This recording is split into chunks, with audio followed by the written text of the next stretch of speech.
शाळेत पहिला नंबर काढणारा टॉपर मुलगा सरकारी नोकरीत अडकतोय आणि बॅक बेंचर त्याचा दोस्त मात्र करोडोंची कंपनी उभा करतोय.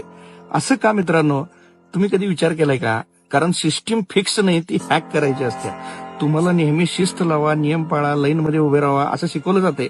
पण मोठी लोक कधीच लाईनमध्ये उभे राहत नाहीत मित्रांनो. बँकेत लोक तासन तास रांगेत असतात, पण फक्त एक माणूस डायरेक्ट मॅनेजरच्या केबिनमध्ये जातोय आणि त्याचं काम 2 मिनिटात होतंय. ट्रॅफिकमध्ये ठराविक नंबरच्या गाड्यांना पोलीस कधीच हात करत नाहीत. सरकारी टेंडर निघतोय, पण अगोदरच कोणतर ती डील फायनल केलेली असते. सिस्टम हॅक करणारी लोक रूल फॉलो करत नाहीत, तर ते रूल मेकर बनतात. मित्रांनो, जरा विचार करा. सार्वजनिक नियम जनतेसाठी असतात, पण पॉवरफुल लोक त्याच नियमांना वेगळ्या प्रकारे वापरतात. अर्थशास्त्राच्या पुस्तकात लिहिलंय, तुम्ही पैसे वाचवा, योग्य ठिकाणी गुंतवा. पण मोठी श्रीमंत लोक स्वतःचे पैसे गुंतवत नाहीत, ते इतरांच्या पैशाने पैसे कमवतात. शिकवण काय आहे यातनं मित्रांनो?